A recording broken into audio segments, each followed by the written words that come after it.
नमस्कार प्रिय बच्चों। अभी तक हम व्याकरण के अध्याय का अध्ययन कर रहे थे। आज हम पुनः अपनी मुख्य पाठ्य पुस्तक क्षितिज की ओर लौटते हैं और एक नवीन पाठ आरंभ कर रहे हैं।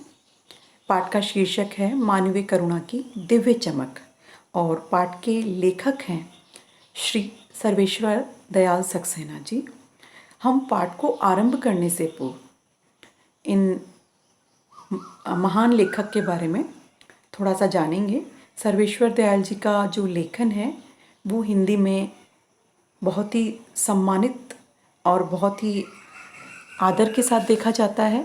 उन्होंने लगभग साहित्य की गद्य विधाओं पर लगभग सभी विधाओं पर अपनी लेखनी चलाने का प्रयास किया है और लेखन भी समसामयिक कहीं की जो मूल्य हैं उनसे जुड़ा हुआ है। तो हम थोड़ा सा सर्वेश्वर दयाल जी के बारे में यहाँ पढ़ेंगे।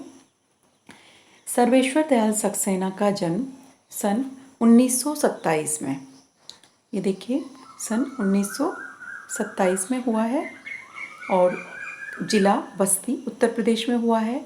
उनकी उच्च शिक्षा इलाहाबाद विश्वविद्यालय से हुई। वे अध्यापक, आकाशवाणी में सहायक प्रोड्यूसर, दिनमान में उप संपादक और पराग के संपादक रहे हैं। बच्चों, ये सारी साहित्यिक पत्रिकाएं हैं जिनका उन्होंने संपादन किया है। सन 1983 में उनका आकस्मिक निधन हो गया। बहुत ही कम आयु में इनका निधन हो गया है और ये साहित्य जगत की बहुत बड़ी क्षति रही।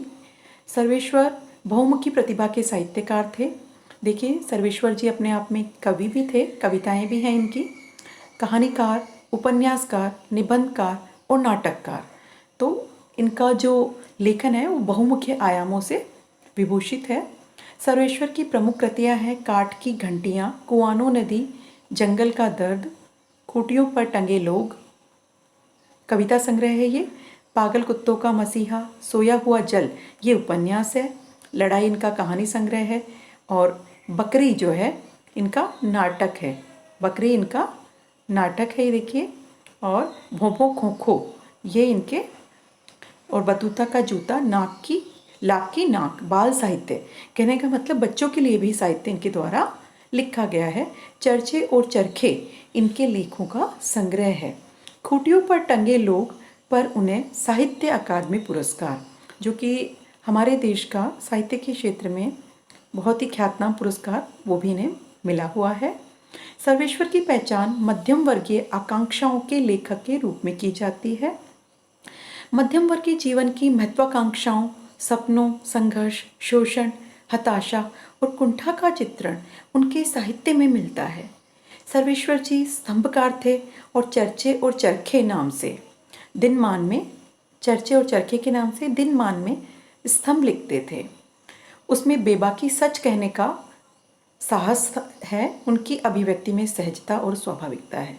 सबसे पहली बात तो यही है कि एक मध्यम वर्गीय व्यक्ति को केंद्र में रख करके उन्होंने अपना लेखन कार्य किया है, जो कि कहें तो जो हमारे वर्तमान के सरोकार हैं उनसे जुड़ा हुआ है। अब जो पाठ है उसके बारे में हम थोड़ा पढ़ना चाहेंगे कि पाठ में आखिर क्या है जो हमें यहाँ पढ़ने के लिए दिया गया है। संस्मरण स्मृतियों से बनता है और स्मृतियों की विश्वसनीयता उसे महत्वपूर्ण बनाती है। संस्मरण शब्द जो है समह प्लस स्मरण से बना है बच्चों, मतलब भली भांति याद करके अपनी पूर्व स्मृतियों को लिखना।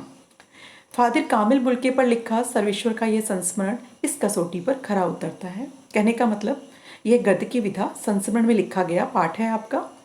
अपने को भारतीय कहने वाले फादर बुल्के जन्मे तो बेल्जियम यूरोप के रैम्स चैपल शहर में, जो गिरिजों, पादरियों, धर्मगुरुओं और संतों की भूमि कही जाती है, परंतु उन्होंने अपनी कर्म भूमि बनाया भारत को। कहने का तात्पर्य बेल्जियम के रहने वाले फादर बुल्के के बारे में लेखक ने अपने संस्मरण यहाँ लिखे हैं।